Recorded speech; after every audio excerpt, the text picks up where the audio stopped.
Bonjour et bienvenue sur la chaîne Investir en bourse. Nous allons voir ensemble l'analyse financière selon l'investisseur Benjamin Graham. Benjamin Graham est un économiste, investisseur et professeur à l'Université de Columbia qui est connu comme le père de l'analyse fondamentale. Il a écrit un livre qui s'intitule L'investisseur intelligent qui est considéré comme la Bible de l'investissement en valeur. Donc on y retrouve dans ce livre 5 éléments décisifs pour le prix d'une action, dans le fond pour faire le choix d'une action et la payer au bon prix. Donc il faut aller chercher les perspectives à long terme de l'entreprise, la qualité des dirigeants, la structure et la situation financière de l'entreprise, l'historique de versement du dividende et les taux de distribution des bénéfices. Les perspectives à long terme de l'entreprise, pour cela, il faut aller chercher les rapports annuels des dernières années.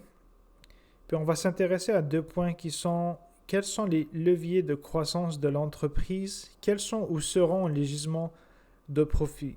Il est toujours important de lire les rapports annuels avant l'acquisition d'une action, car sachez qu'en achetant cette action en bourse, on accepte de payer pour une partielle de cette entreprise. Donc, à l'intérieur, on a ses dettes, on a également sa trésorerie. Donc, c'est important d'aller voir si c'est quelque chose qui nous convient ou non. Puis, on va s'intéresser si l'entreprise est un leader en série. Cela signifie qu'elle fait des acquisitions de 2 ou 3 par an, ce qui pourrait être un problème potentiel pour l'entreprise qu'on désire acquérir. Mais il faut faire attention, cela pourrait être pour elle une façon d'expansion à l'international, par exemple, si elle veut viser le marché européen ou asiatique. Elle va commencer par acquérir des petites entreprises locales pour qu'elle puisse accéder à ce marché. Ce qui serait intéressant de faire, c'est de lire et de voir les résultats des acquisitions de l'entreprise pour voir est-ce qu'elles sont rentables ou non. Il faut aller aussi à la recherche de l'entreprise qui sont accros à l'argent des autres, ce qui veut dire qu'elles n'hésitent pas à s'endetter, à lever de la dette avec des sommes énormes. Pour cela, on pourrait le vérifier sur le Statement of Cash Flow, flux de trésorerie. Si on voit que le flux de trésorerie des activités opérationnelles est souvent négatif comparativement à celui issu des financements, comme on peut le voir ici, les opérations sont toujours négatives comparativement au financement toujours positif. Cela pourrait nous indiquer un petit drapeau rouge. C'est des actions qu'on ne devrait pas acheter en tant que tel.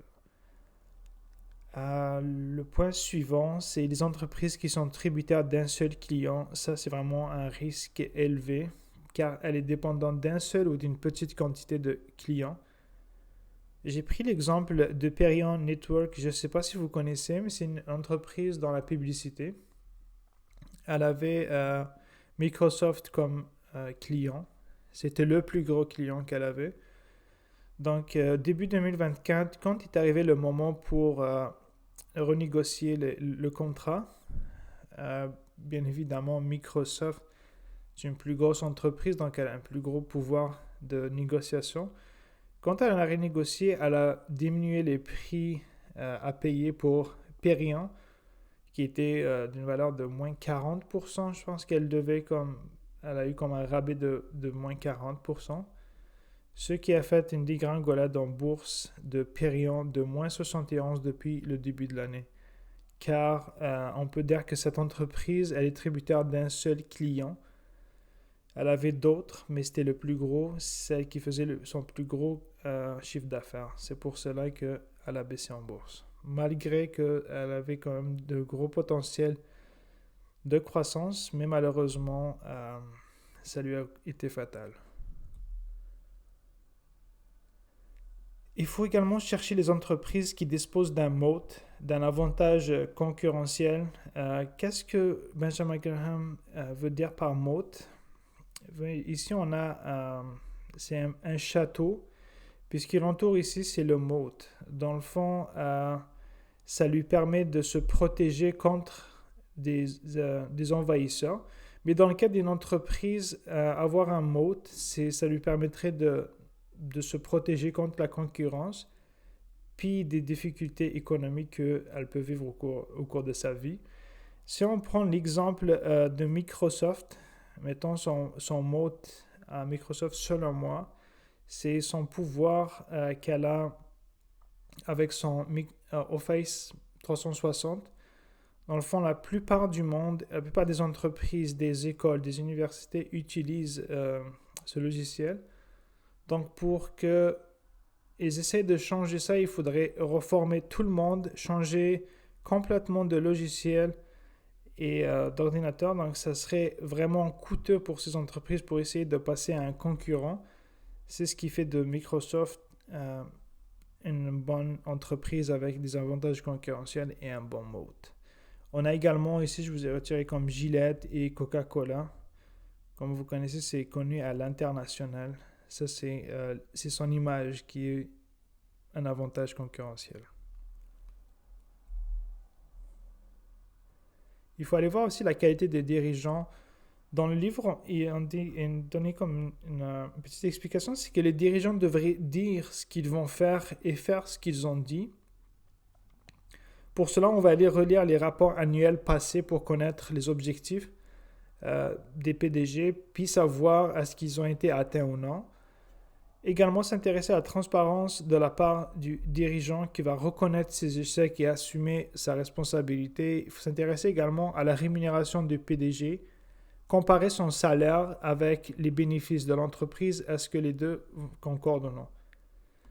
Je vous ai pris un petit exemple ici de la rémunération de son PDG et du conseil d'administration en fait, et celui de son PDG, puis les bénéfices. On peut voir ici que le salaire du PDG est en augmentation depuis 2021. On voit aussi la compensation totale qui est en augmentation. Or que les bénéfices de cette entreprise sont en nette baisse. Là. On voit que au 30 décembre 2023, on voit que la compagnie était même en négatif au niveau de ses bénéfices, or que les salaires étaient vraiment élevés, ce qui continue à élever. C'est le genre d'entreprise que je ne désire pas acquérir pour ce genre de problème.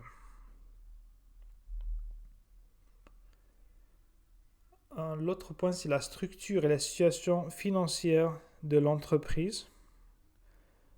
La meilleure et la plus simple des définitions qu'ils ont données dans le livre, c'était qu'elle crée plus de liquidités qu'elle n'en consomme.